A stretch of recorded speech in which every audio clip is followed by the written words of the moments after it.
ጨፍጫፍ ደብዳብ ድሮን ደደቢት ብዝምልከት ህጡጥ መልእኽቲ ኣብ ትግራይ በብሄራዊ ቦርድ መረፃ ኢትዮጵያ ኣፍልጦ ዝወሃበን ፓርቲታት እናወሰኻ እየን ዝርከባ ሓድሽ ፖለቲካዊ ፓርቲ ኣፍልጦ ከም ዝተዋሃቦ ሰሚዕና ኣለና ዝርዝር ኣለና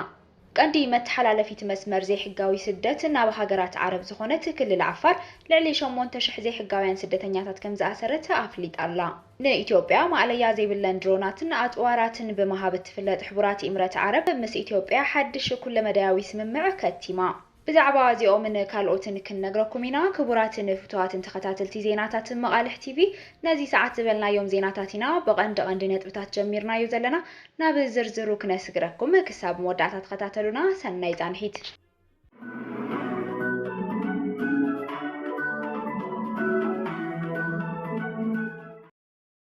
ፖለቲካውያን ሓይልታት ትግራይ ምስ ጊዜያዊ ምምሕዳር ትግራይ ክስለፉ ጻውዒት ቀሪቡ ቢሮ ጉዳያት ኮሙኒኬሽን ትግራይ ጨፍጫፍ ደብዳብ ድሮን ደደቢት ብዝምልከት እቱት ዝበሎ መልእኽቲ ኣሕሊፉሎ ታሕሳስ 29 2014 ዓመተ ምህረት እቶም ብሰንኪ እቲ ዝተኣወጀ ኩናት እንተት ካብ ዞባ ምዕራብ ትግራይ ከባቢታት ሕሞራን ራውያን ማይካድራን ከባቢታት ብሓይልታት ኣምሓራ ተሰጊጉ ሃፍቶምን ንብረቶምን ገዲፎም ህይወት ንምድሓን ጥራሕ ኢሎም ዝተመዛበሉ ተጋሩ ኣብ ጊዜያዊ መዕቆቢ ተመዛበልቲ ደደቢት ንፋስ አንድ ያረኺቦም እዮም ይኹን እምበር እቲ በዓል ኣብ ከውታለይቲ ክቕየር ዝተገደደ ኮይኑ እቲ ብመዕቆቢ ተመዛበልቲ ምዕራብ ትግራይ ዓለም እትፈልጦ ስፍራ ድሮናት ሰራዊት ኢትዮጵያ ሓው ከዝነባሉ ሓዲረን እየን ሰላም ዘውዓልካኒ ሰላም ሕድረኒ ኢሉ ፈጣሪኡ ለሚኑ ዝደቀሰ ተመዛባሊ ሰላሙን ህይወቱን ኣስኢነን እውን ሓዲረን እየን ሰላማውያን ሰባት ግዳይ ምግባር ኣብቲ እዋን ልሙድ ተግባር ጸላእቲ ዋላ እኳ እንተነበረ ዓለም ኣብ ዘመዝገበቶ ካምፕ መዕቆቢ ተመዛበልቲ ዝተገበረ ጨፍጫፍ ምዃኑ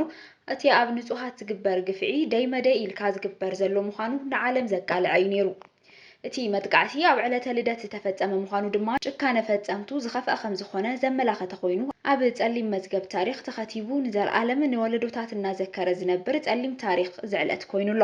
ጉዳያት ኮሙኒኬሽን ትግራይ ድማ ደደቢት ካብ መዕቆቢ ተመዛበልቲ ናብ መካነ ሕርዲ ዘይተሓሰበ ንብዓት ዘቕሓመ ተስፋ ናብ ዝብል ዘውፅኦ ጽሑፍ ኣብ ታሪኽ ቃልሲ ህዝቢ ትግራይ ፍሉይ ቦታ ዘለዎ ደደቢት ኣብ እዋን እቲ ዝሓለፈ ጄኖሳይዳዊ ኩናት ግን ድማ ስምዒት ዓለም ዘናወፀ ደማዊ ፍጻመ ዘተኣናገደሎም ቦታ ኮይና ብ29 ታሕሳስ 2014 ዓመተ ምህረት ለይቲ ኣብ ልዕሊ ንጹሃት ተጋሩ ዝተፈጸመ መጥቃዕቲ ድሮን ሓደ ካፍቶም ዝኸፍኡ ገበናት ውግእ ወይ ድማ ገበናት ኩናት ነይሩ ክብል ኣዘኻኺሩ እቶም ኣብ ደደቢት ተዓቂቦም ዝነበሩ ተመዛበልቲ ኣብቲ እዋን ብዝወፁ ጸብጻባት መሰረት ብውሕዱ 56 ሰባት ተጨፍጪፎም ሞይቶም እዮም እቶም 30 ድማ ከቢድን ቀሊልን መቁሰልቲ ዝበጽሖም ግዳያትን ህፃናት ደቂ ኣንስትዮን ዓበይትን ከም ዝነበሩ ድማ ናይ ሽዑ ጸብጻባት ይሕብሩ ድሕሪ ሕዳር 2015 ወይ ድማ ውዕሊ ፕሪቶርያ ድምፂ ጠበንጃ እኳ እንተዓረፈ ኩነታት እቶም ተመዛበልቲ ግን ካብ ዝነበሮም ሕሱም ጸገም ናብ ከቢድ መከራን ጥሜትን ሕማምን ተለዊጡ እንሆ ኣብ ከቢድ ጸገም ኣለዉ ክብል ጉዳያት ኮሙኒኬሽን ትግራይ ጸዊዑ ናብ ከቢድ መከራን ሞትን ሕማምን ተሳጢሖም ኣለዉ ዝበለ ጉዳያት ኮሙኒኬሽን ትግራይ ናብራ ተመዛበልቲ ገና ኣብ ጊዜያዊ መዕቆቢታት ኣብያተ ትምህርትን ኣለዉ ጽሩይ መስተማይ መድሓኒት መጽለልን ከቢድ ሕጽረት ምግብን ኣሎ ብዝኸፍአ ኩነታት ድማ ብቐትሩ በኣራዊት ይብልዑ ኣለዉ ኢሉ ቀረብ ረድኤት ሕዚ እውን እንተኾነ እቲ ዝርከብ ረድኤት ምስ ዘሎ ጠለብን ዝመጣጠን ስለ ዘይኮነ ኣብ ማዕቆቢታት ዓጸቦን ሕጽረት ምግብን ከም ዝተጋደደ የረድእ እቶም ተመዛበልትን ብጥሜትን ሕማምን ዝሃልቁ ዘለዉ ወገናትን ንምድሓን ተመዛበልቲ ብኽብሪ ናብ መረበቶም ምምላስ ፌደራል መንግስቲ ብመሰረት ውዕሊ ፕሪቶርያን ኩሎም ተመዛበልቲ ውሑስ ብዝኾነ መንገዲ ናብ መረበቶም ዝምለሱሉ ኩነታት ከጣጥሕ እዩ ጸዊዑ ዘሎ ፖለቲካውያን ሓይልታትን ኤሊታትን ትግራይ ድማ ምስ ጊዜያዊ ምምሕዳር ትግራይ ብምንባብ ጉዳይ ተመዛበልቲ ቀዳምነት ሂቦም ምስ ማሕበረሰብ ዓለምን ፌደራል መንግስትን ብጽንዓት ክሰርሑን ጽዕንቶ ክፈጥሩን ይግባእ ክብል ኣተሓሳሲቡ ኣብ ትግራይ ቁጥሪ ዝተመዝገበ ፓርቲታት እናወሰኸ እዩ ዘሎ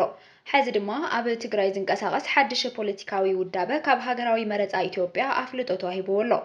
ኢሮብ ማብሎ ዲሞክራሲያዊ ፓርቲ መበል 19 ኣብ ትግራይ ዝንቀሳቐስ ውድብ ኮይኑ ምምስራቱ ተፈሊጡሎ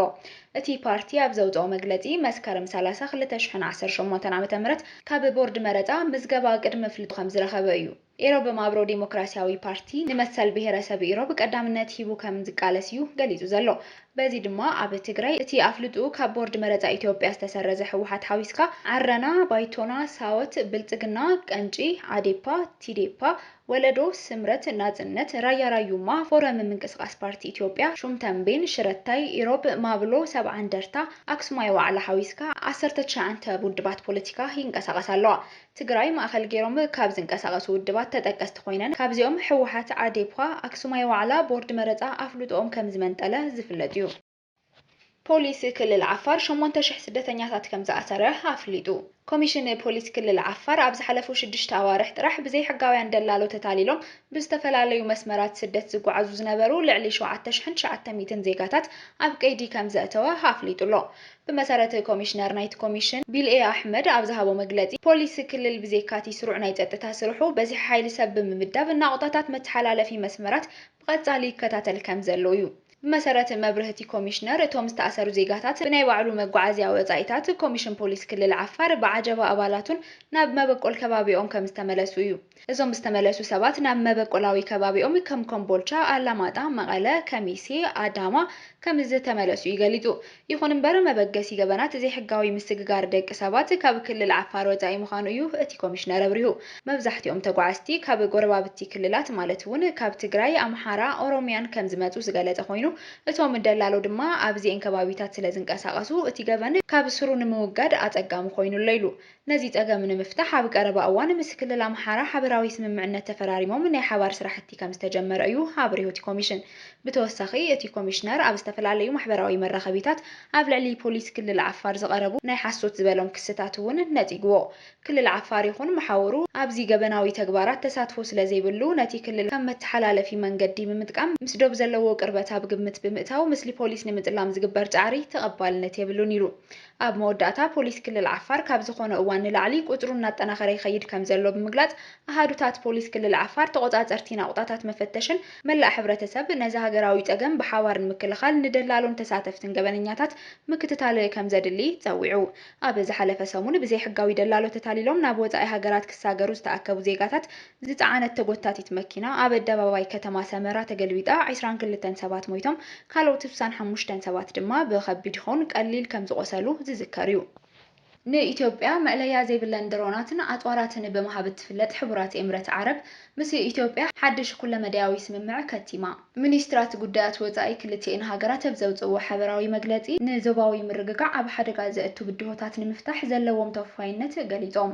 እዞም ሚኒስትራት ነዚ ሓበራዊ መግለጺ ብ28 ታሕሳስ 2018 ዘውጽእዎ ሚኒስተር ጉዳያት ወጻኢ ሕቡራት ኤምረት ዓረብ ሼኽ ባኽቦት ቢን ናህያን ኣልናህያን ኣብ ኢትዮጵያ ናይ ስራሕ ዑደት ድሕሪ ምክያድ እዩ። ሚኒስትር ጉዳያት ወጻኢ አቡዳቢ ምስ ሚኒስትር ጉዳያት ወጻኢ ጌዲዮን ጢሞቴዎስ ብምምኽኻር ሓበራዊ ረብሓታት ክልቲአን ሃገራት ኣብ ዞባዊ ሰላምን ድሕንነትን ሓሳብ ተለዋዊጦም። ኣብቲ ምሸት ዝወፀ ሓበራዊ መግለጺ ጉዳይ ሰላምን ጸጥታን እውን ኣመልኪቱ ክልቲኦም ወገናት ንሕድሕዶም ሰላምን ድሕንነትን ግዝኣታዊ ቅንዕና ቁጠባዊ ረብሓታትን ንምድጋፍን ንምድንፋዕን ዘለዎም ኩለመዳያዊ ስትራቴጂካውን ምሕዝነት ደጊሞም ኣረጋጊጾም ይብል እቲ መግለጺ። ዶክተር ጌዲዮንን ሼኽ ሻኽቡትን ብዜካ ክልቲኣዊ ጉዳይ ኣብ ዞባውን ኣህጉራውን ጉዳያት ሰላምን ጸጥታን ቁልፊ ምዕባለታት ገምጊሞም እዮም ይብል እቲ መግለጺ። ዝኸበርኩም ብተኸታተልቲ ዜናታትና ነዚ ሰዓት ዝበልናዮም ሓደሽቲ ምዕባለታት እዋናዊ ዜናታትን ኣብዚ ዛዚልና ኣለና። ንምክትታልኩም ነመስግን። ሰላም።